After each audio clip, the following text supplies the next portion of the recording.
Okay, this is Imitation is the backbone of creativity. Not my title of a video, of like a 1-minute video I saw on TikTok a long time ago, but I thought it was an interesting idea, so we're going to talk about it here. Hey, I'm Isaac Schanno Johnson. If you don't know me, I'm a musician, composer, producer, and I make videos about all that fun stuff. Music composition, music production, so make sure you hit that subscribe button to see videos like this in the future. Okay, what does that mean? Basically, imitating other people is how you start to be creative. Great. That's it. The video's over. Bye. Actually, the video I watched, I don't remember who it was by. I'll put a link if I can ever find it, but haven't been able to find it. So it's a guy talking about creativity and how using ideas that you hear in other pieces of music or other pieces of art is how you make creative art yourself. Finding these ideas that you've already seen, you play with them in your own way, you add to them, you make your own version of that idea. That's how being creative and making art works. So I got a couple different things, examples of how effective this can be.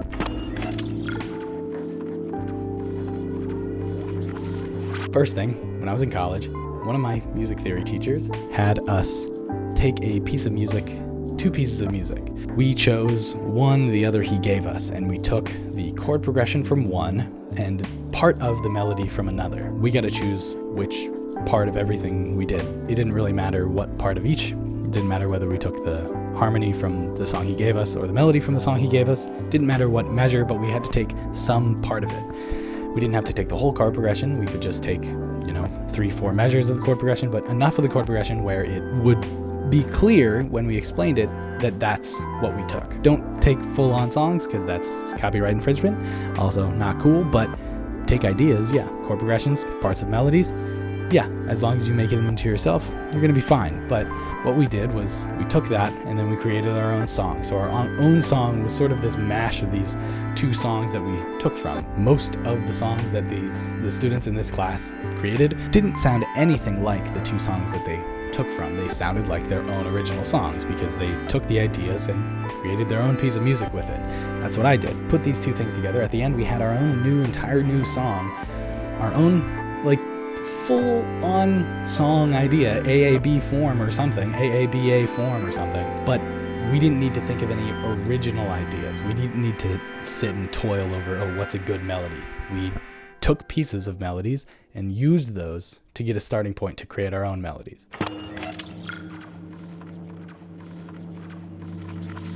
Another example is film music. Now, we'll talk about film music after this section, but I had a film scoring class where one of our first assignments was to create a sound-alike.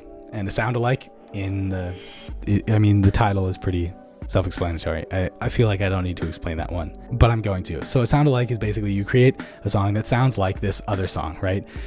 We were assigned a specific song to create a sound-alike of. We didn't get to choose a song, and we did a whole bunch of these as projects. First one was Princess Leia's theme from Star Wars by John Williams. Took the song, found something from it, and created our own song that sounded similar. We had to do it in a way that made it sound like it was our own song, and it was unique and everything, and it wasn't just completely ripping off John Williams. And that's what everyone basically did. Basically everyone did that. None of ours sounded too much like that John Williams one where it was clear that they just stole it. Nobody did that. Everybody created their own versions of that idea of a song. We also had to explain it to the teacher. What did we take? What did we leave? So some people took the orchestration or the instrumentation. It starts with these really high string, moving string textures where they're playing really high on the fingerboard, and I think it's violins and violas are playing like arpeggios. So it's like this moving texture that's really high up, and then there's a horn solo underneath. And a lot of people took that orchestration. Some people took the idea and changed the horn to a different thing. Some people took the really high texture and changed those instruments. But people took that. A lot of people took some of the harmonies or the ideas of the harmonies. So the original song has a number of modal interchange chords. So they have, I think, flat 6. It's in a major key. It has flat 6 major and 4 minor, and maybe flat 2, flat 3 major or something like that. So some people took those ideas, not in the same order, but they took that idea. Some people took the idea of the rhythm and used that, but they took these different ideas from this melody, from this theme, and created their own version of it That was this completely new song that they didn't have before, but they started as using John Williams' Leia's theme as inspiration.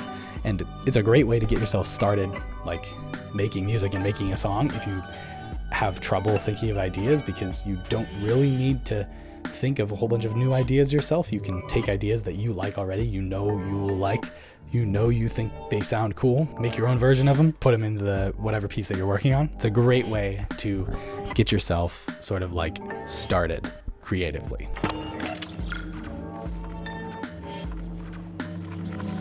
Film music.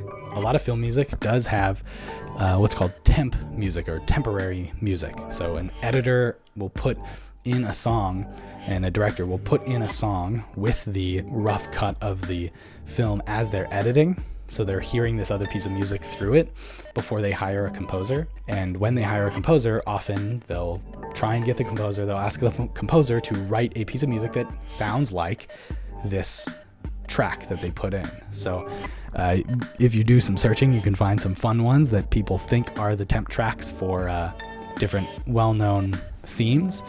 Some of them are other pieces of film music. Some of them are pieces of classical music. Gustav Holst's Planets is a common one that is used or was used in older films. There's an interview with Alexander Desplat talking about the movie The King's Speech, which I think is just a cool story. So let's talk about it. I'll find the interview and link it in the description. In the interview, he says, as he was watching the cut of The King's Speech, and they were going through it with the editor and the directors, there was a scene where they had a piece of music by Beethoven, and as he watched it, they told him, "Oh, can you write something like this?" And he was like, "No, it's Beethoven. I'm not going to be able to write anything better than Beethoven." And it fits the music, or it fits the scene. The music fits already. It hits the right cuts. It's been cut to hit those, right? But why should I write something over this when this specific song works? It's the right mood. We could just use this and re-record it. And that's what they did in the movie. So when you watch The King's Speech, there's a scene that has a piece of music by Beethoven, and it's because that was the temp music that Alexander Desplat didn't want to write over, right? Which I think is a cool example of temp music actually working really well to the point where there isn't other music that's added in. Now, sometimes it can be a huge pain for a composer to actually rewrite a piece of music, because sometimes people get so attached to hearing this one piece of music over and over and over and over again as you're editing something. Imagine, right, an editor in a studio editing this movie over and over and over, going through these scenes over and over. They constantly hear this one piece of music. Anything but that one piece of music is going to be a big change, even if the new piece of music is the exact same mood and, you know, fits the scene exactly the same and just as well or better, right? It can be a pain to have to deal with that, but it's a super common thing in film music to have that happen, where temp music is used as something in a scene, so it's not just pure silence. Another example of this is my song Caffeinated.